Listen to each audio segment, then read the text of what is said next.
नमस्कार दोस्तों, BJMH education centre YouTube channel में आपका स्वागत है। आज हम त्रैमासिक परीक्षा 2023-24 कक्षा 9वीं विषय संस्कृत का पेपर देख रहे हैं। पहला प्रश्न देख सकते हैं आप। उचित विकल्पम चित्वा लिखत रमायाम इत्यस्मिन् पदे विभक्ति वचनम च अस्ति। तो इसका उत्तर सप्तमी एक वचनम। आदौ लिखितेषु अव्ययी पदम अस्ति। जो नीचे 4 ऑप्शन दे रखे हैं, इनमें से अव्ययी कौन सा है? तो रामा, रामायाम, फलानी और कुत्र। तो यहाँ अव्ययी है कुत्र। अव्ययी वे शब्द होते हैं जिनमें कोई परिवर्तन नहीं होता है, ये अपने मूल रूप में ही होते हैं, उन्हें हम अव्ययी कहते हैं। इसमें कुत्र हो जाएगा। अधोलिखितेषु अव्ययी पदम न अस्ति। देखो, अत्र, तत्र, सर्वत्र ये अव्ययी पद है, जबकि छात्र अव्ययी पदम नहीं है, इसलिए इसका उत्तर आ जाएगा द वाला। इनमें कोई परिवर्तन नहीं हो सकता है तीनों में, इसलिए ये क्या है? अव्ययी हैं। इन्हें अविकारी शब्द भी कहते हैं। बालक शब्दस्य चतुर्थी विभक्ते एकवचनम रूपम भविष्यति। तो इसका सवाल आ जाएगा बालकाय। अगला है 5वां। फल शब्दस्य द्वितीय विभक्ते बहुवचनम रूपम भविष्यति। तो इसका जाएगा फलानी। उसके बाद में 6ठा है रामेण पदे विभक्ति अस्ति। तो इसमें तृतीय विभक्ति है। उसके बाद में रिक्त स्थान दे रखे हैं। पोष्टका चित्वा रिक्त स्थानानि पूरयत। विलोकाय इत्यस्मिन् पदे उपसर्ग अस्ति। तो इसका उत्तर हो जाएगा भी। रिक्त स्थान में क्या जाएगा? भी। उपसर्ग कहाँ लगते हैं? शब्द या शब्दांश के पहले। तो इसमें यही पूछा गया है, विलोकाई है ना, 2 शब्दों से मिलकर बना है विहि धन लोक की। तो पहला शब्द कौन सा है अपना? भी, इसलिए उपसर्ग कौन सा है? भी ना। उपसर्ग शब्द या शब्दांश के पहले लगते हैं। तो जो लोक की शब्द है, इसके पहले कौन सा शब्द लगा हुआ है? भी लगा हुआ है, इसलिए यह उपसर्ग है।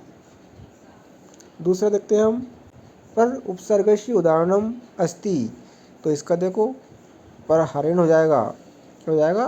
पर हरेण है ना। ये वाला पा और उसमें राय वाला लगा हुआ है, तो ये उदाहरण हो जाएगा। इसमें पा में कौन सा लगा हुआ है? ये वाला रा लगा हुआ है, इसलिए ये गलत है। दूसरा है वर्तमान काले लकारहा भवति। तो इसमें कौन सा जाएगा? लट लकार। कौन सा जाएगा इसमें? लट लकार आपको लिखना है। लट लकार इसमें पहले से ही लिखा हुआ है। उसके बाद में अगला प्रश्न है अपना, गच्छन्ति इत्यस्मिन् पदे धातु अस्ति। तो गच्छन्ति में कौन सी धातु है? तो इसमें जाएगा गम। कौन सी धातु जाएगी? गम। यहाँ पर आपको गम लिखना है। उसके बाद में पठति पदे वचनम अस्ति। तो इसमें कौन सा वचन है? एक वचन, नम, एक वचनम। उसके बाद में अगला प्रश्न है गम धातो रूपम अस्ति। तो इसमें जाएगा रिक्त स्थान में गच्छति। तो ये रिक्त स्थान की पूर्ति हो जाएगी अपनी। तीसरा प्रश्न है अपना, शुद्ध वाक्यानां समक्षम आम अशुद्ध वाक्यानां समक्षम न इति लिखत। आपको जो शुद्ध वाक्य हैं उनके समक्ष आम लिखना है, और उसके बाद में जो अशुद्ध वाक्य हैं उनके समक्ष आपको ना लिखना है। आम का मतलब होता है सत्य, ना का मतलब होता है असत्य। लेकिन आप संस्कृत विषय का पेपर कर रहे हैं, इसलिए आप संस्कृत भाषा में ही आम और ना लिखें। अगर सत्य है तो आपको आम लिखना है, और अगर असत्य है तो ना लिखना है। तो पहला दे रखा है अव्ययी भाव समासस्य उदाहरणम यथाशक्ति नास्ति। तो इसमें वो क्या कह रहा है कि यथाशक्ति जो है अव्ययी भाव समास का उदाहरण नहीं है, जबकि यथाशक्ति तो अव्ययी भाव समास का उदाहरण है, इसलिए इसमें क्या जाएगा? ना। दूसरा है पितरौ समासस्य विग्रह, इसलिए इसमें क्या जाएगा? न।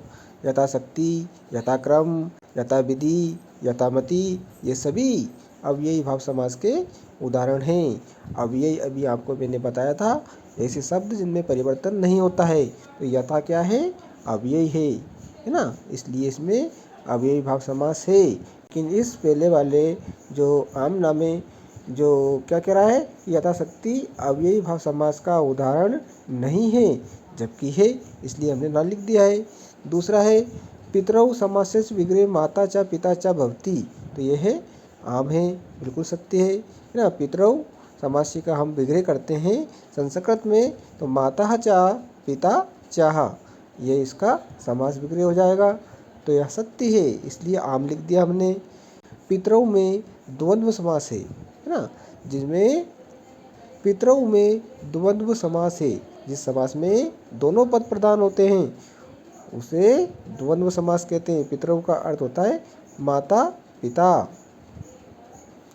तीसरा है पीताम्बर बहुव्रीहि समासस्य उदाहरणम अस्ति, तो यह भी आम है ना। बहुव्रीहि समास का उदाहरण पीताम्बर है, तो है पीताम्बर का अगर हम समास विग्रह करें हिंदी में तो पीले वस्त्र धारण करने वाले अर्थात भगवान श्री कृष्ण, तो इसलिए इसमें बहुव्रीहि समास है। तीसरे अर्थ की ओर संकेत कर रहे हैं, तीसरे अर्थ की ओर संकेत कर रहा है यह पीताम्बर शब्द, इसलिए आम। अगला है विद्यालय इत्यस्मिन् पदे दीर्घ संधि अस्ति, तो यह आम है। विद्यालय है, हिमालय, ग्रंथालय, पुस्तकालय, है ना, ऐसे शब्द अगर आते हैं तो उनमें कौन सी संधि होती है, दीर्घ संधि होती है, तो यह आम है। अगला है देवेंद्र इत्यस्मिन् पदे गुण संधि अस्ति, देवेंद्र में गुण संधि है, तो यह भी आम है। देवेंद्र, महेंद्र, गणेश, सुरेंद्र, अगर ऐसे शब्द आते हैं तो उनमें कौन संधि होती है, गुण संधि होती है, इसलिए यह आम है। अगला है सज्जन पदस्य सत् धन जनः विच्छेदम नास्ति, तो यह ना हो जाएगा ना। सज्जन का अगर हम संधि विच्छेद करेंगे तो क्या बनेगा, सत धन जन, यह सही है। लेकिन क्या कह रहा है कि सज्जन पदस्य सत धन जना विच्छेदम नास्ति, कि सज्जन का संधि विच्छेद सत धन जन नहीं है, यह वाक्य असत्य वाक्य कह रहा है, इसलिए क्या लिख दिया हमने, ना। ठीक है, जैसे जगन्नाथ का क्या बन जाएगा, जगत धन नाथा, है ना। इसी प्रकार उज्ज्वल का बन जाएगा उत धन ज्वल। प्रश्न क्रमांक 4 है उचितम युग्म मेलनम कुरुत कुत्र दरिद्रता न भवेत, इसका जाएगा बचने। माता काम आदिशात, इसका जाएगा पुत्रीम। सरसाह रसाला कदा लसंती, तो इसका जाएगा वसंते। दृश्य धन कतवा, इसका जाएगा दृष्टवा।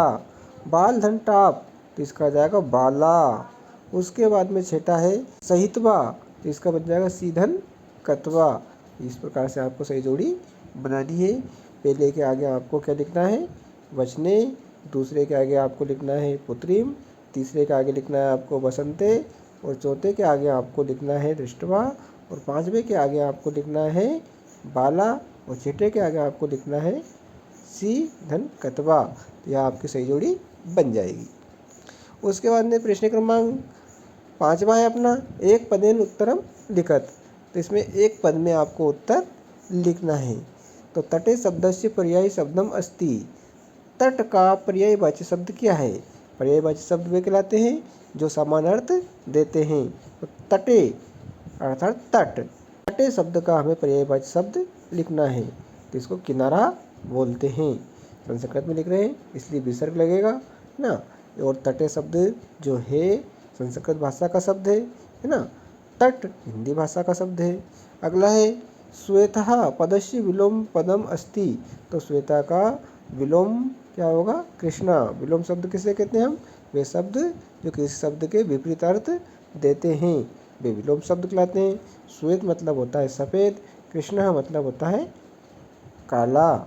अगला है अधः पदस्य विलोम पदम अस्ति, आधा का विलोम पद क्या होगा, ऊपरी। आधा मतलब नीचे, ऊपरी मतलब ऊपर। अगला है खिन्न बालः इत्यस्मिन् पदे विशेष्यम पदम अस्ति, तो इसमें क्या पूछ रहा है वो कि खिन्न बाला इत्यस्मिन् पदे विशेष्यम पदम अस्ति, इसमें विशेष पद कौन सा है खिन्न बाला में, तो बाला में जाएगा, तो सही उत्तर क्या जाएगा बालः, इसमें विशेष पद है ना। विशेष पद उसे कहते हैं हम कि जिसकी विशेषता बताई जाती है उसे विशेष पद कहते हैं।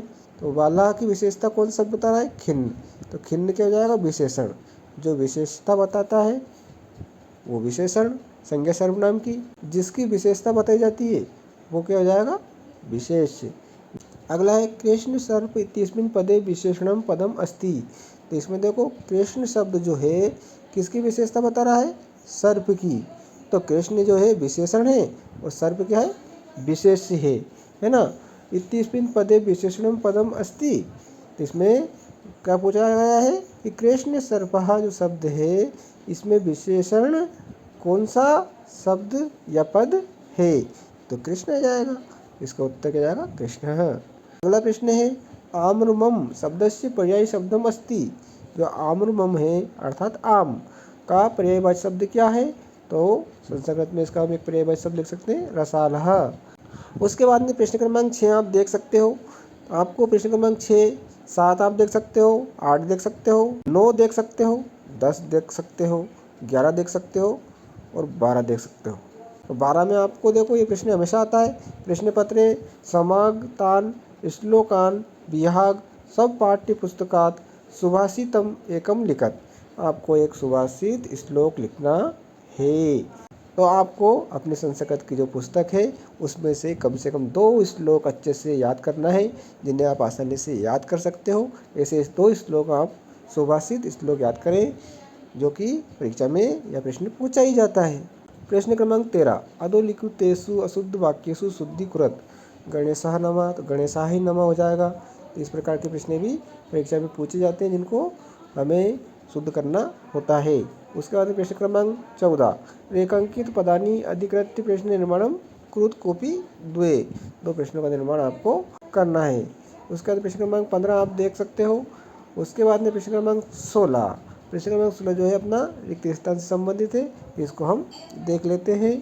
पहला इसमें दे रखा है कुंभकारा रचयति। घटम आ जाएगा इसका, मतलब कुंभकार किसको रचता है, घट को रचता है, अर्थात घट मतलब घड़ा। उसके बाद बालक ब्रजंतम मधुकरम अपयश्यत। तो इसमें जाएगा पुष्पोध्यानम। इसमें जाएगा पुष्पोध्यानम। उसके बाद में तीसरा दे रखा है प्रश्न क्रमांक 16 का स्वयं न खादंती वृक्षा। तो इसमें जाएगा फलानी। तीसरे रिक्त स्थान में क्या जाएगा, फलानी, की वृक्ष अपने फल स्वयं नहीं खाते हैं। उसके बाद में चौथा है कवि संबोधयति। तो इसमें जाएगा वाणीम। तो कवि होते हैं अपनी वाणी से सभी को संबोधित करते हैं। माता आदिशत। तो इसका क्या जाएगा, पुत्रीम, है ना। ये 5वें में जाएगा पुत्रीम। उसके बाद में छठा आत्मनः प्रतिकूलानि न समाचरेत। अब जो बचा है वो किस में जाएगा, छठे में। तो छठे में कौन सा बचा है, परेशान, है ना। तो इसकी पूर्ति आपको अच्छे से करनी है। प्रश्न क्रमांक 17 है प्रदत्त वाक्य घटना क्रमानुसारम लिखत। आपको यहाँ पर का, खा, गा, घा 4 वाक्य दे रखे हैं। इनको आपको सही घटनाक्रम के अनुसार लिखना है। अर्थात ये जो 4 वाक्य दे रखे हैं ये घटनाक्रम के अनुसार नहीं लिखे गए हैं, इनका क्रम बदल दिया गया है। तो आपको सही घटनाक्रम के हिसाब से सही क्रम लिखना है कि पहले नंबर पर कौन सा वाक्य आएगा, दूसरे नंबर पर कौन सा आएगा, तीसरे नंबर पर कौन सा आएगा और चौथे नंबर पर कौन सा आएगा, क्योंकि 4 वाक्य यहाँ पर दे रखे हैं। जैसे आप समझ सकते हो, हम इस प्रश्न को ऐसे समझ सकते हैं जैसे आपने कविता सुनी रखी होगी, मछली जल की रानी है, जीवन उसका पानी है, हाथ लगाओ डर जाती है, बाहर निकालो मर जाती है। इसमें देखो 4 वाक्य हैं। पहला मछली जल की रानी है, दूसरा जीवन उसका पानी है, तीसरा हाथ लगाओ डर जाती है, चौथा बाहर निकालो मर जाती है। अब इसको क्रम बदल दिए। मान लो हाथ लगाओ डर जाती है वो पहले नंबर पर दे दिया का करके, है ना। हाथ लगाओ डर जाती है ख नंबर डालकर दे दिया है मछली जल की रानी है ना। तो आपको इस तरह से वो चारों वाक्यों क्या कर दिया, क्रम बदल दिया। अब आपको क्या करना है, उसे सही लिखना है। तो सबसे पहले आप क्या लिखोगे, जिसको मछली जल की रानी वाला दूसरा दे रखा है खा वाला था अपना, तो खा वाला पहले लिखोगे आप। फिर उसके बाद में जीवन उसका पानी है, तीसरा हाथ लगाओ डर जाती है, चौथा बाहर निकालो मर जाती है। तो इसी प्रकार इसमें भी क्या कर रखा है, क्रम बदल रखा है। तो इसमें भी क्रम क्या कर रखा है, बदल रखा है। किसी पाठ से यहाँ लिया गया है तो आपको सही क्रम में ऐसे लिखना है। तो हम इसे लिख सकते हैं। देखो पहला कौन सा आएगा, मल्लिका, यहाँ पर मैंने लिख दिया है ना, मल्लिका पूजार्थम मोदकानि रचयति, ये पहले नंबर पर आ जाएगा अर्थात यहाँ पर। उसके बाद में दूसरे नंबर पर क्या आएगा, सा सखी भी सह तीर्थ यात्रे काशी विश्वनाथ मंदिर गच्छति, यह 2 नंबर पर जाएगा। अब तीसरे नंबर पर कौन सा आएगा अपना, ये वाला है ना, उमा मासन्ते उत्सवार्थ दुग्धस्य आवश्यकता विषय चंदनम सूचयति। उसका चौथे नंबर पर आपको लिखना है, चंदनस्य पत्नी तीर्थ यात्रा समाप्य गृहे प्रत्यागच्छति, ये आपको 4 नंबर पर लिखना है। इसी में से देखकर आप लिख सकते हो, तो आप आसानी से इसे कर सकते हो। आपको समझ में भी आ गया होगा कि घटनाक्रम अनुसार कैसे लिखते हैं। उसके बाद में प्रश्न क्रमांक 18 जो है, आपको इसी में से इनके उत्तर लिखने थे, बिल्कुल सरल है, आप इन्हें आसानी से कर सकते हैं। उसके बाद में अथवा दे रखा है, तो यहाँ भी उसी प्रकार का प्रश्न है ना, आप इन्हें आसानी से कर सकते हो। 19 है, इसी में से इनके उत्तर आपको लिखने हैं, इन्हें पढ़ना है अच्छे से, और पढ़ने के बाद इसी के अंदर से इनके उत्तर आपको मिल जाएंगे। अपठित गद्यांश काव्यांश है ना, ये बिल्कुल सरल है। उसके बाद में प्रश्न क्रमांक 21, आपको भ्राता विवाह आमंत्रियुतम सौमित्रम प्रति पत्रम लिखत, अपने मित्र को एक पत्र लिखना है अपने भाई के विवाह में, उसे आमंत्रण देना है ना। उसके बाद में अथवा दे रखा है, सब प्रचार प्रार्थना पत्रम लिखत, एक प्रार्थना पत्र आपको छुट्टी के लिए अपने प्रचार्य को लिखना है ना। प्रश्न क्रमांक 22 में आपको प्रश्न क्रमांक 22, अधोलिखितम अपठित गद्यांशम पठित्वा प्रश्नानाम उत्तराणि संस्कृतम भाषायां लिखत, इसमें आपको इसको अपठित गद्यांश को, इस अपठित गद्यांश को आपको अच्छे से पढ़ना है। उसके बाद प्रश्नों के उत्तर आपको लिखना है। जैसे पहला दे रखा है, गृहस्य समीपम किमस्ति, है ना, तो इसका उत्तर आपको ये पेज लाइन में ही मिल जाएगा, है ना। दे रखा है, गृह मम गृहस्य समीपम एकम उद्यानमस्ति, ये पहले प्रश्न का उत्तर हो जाएगा। खावालाय बहवा वृक्षा कुत्र सन्ति, तो इसका उत्तर आपको यहाँ से लेकर कहाँ तक लिखना है, खावालय का यहाँ से लेकर तो यहाँ तक आपको लिखना है ना। खावालय प्रश्न का उत्तर हो जाएगा। उसके बाद तीसरा प्रश्न दे रखा है, और घावालय प्रश्न का उत्तर आपको कुत्र की जगह क्या लिखना है, जन्म लिखना है, और पूरा प्रश्न उतारना है। और उसके बाद लास्ट में प्रश्नवाचक चिन्ह के स्थान पर फुल स्टॉप अर्थात पूर्ण विराम का चिन्ह लगाना है। उसके बाद में निबंध है, पर्यावरणम मम प्रिय कवि संस्कृत भाषायां महत्वम अस्माकं भारत देशः, 4 नंबर का प्रश्न था। निबंध भी आप अच्छे से याद करें। तो आज हमने कक्षा 9वीं विषय संस्कृत का जो पेपर था उसका हल देखा। आपको वीडियो अच्छा लगा ही होगा। वीडियो को अधिक से अधिक शेयर करें, लाइक करें, और चैनल को सब्सक्राइब जरूर करें। और इस प्रश्न पत्र के माध्यम से आप अच्छे से त्रैमासिक परीक्षा की तैयारी कर सकते हैं। धन्यवाद।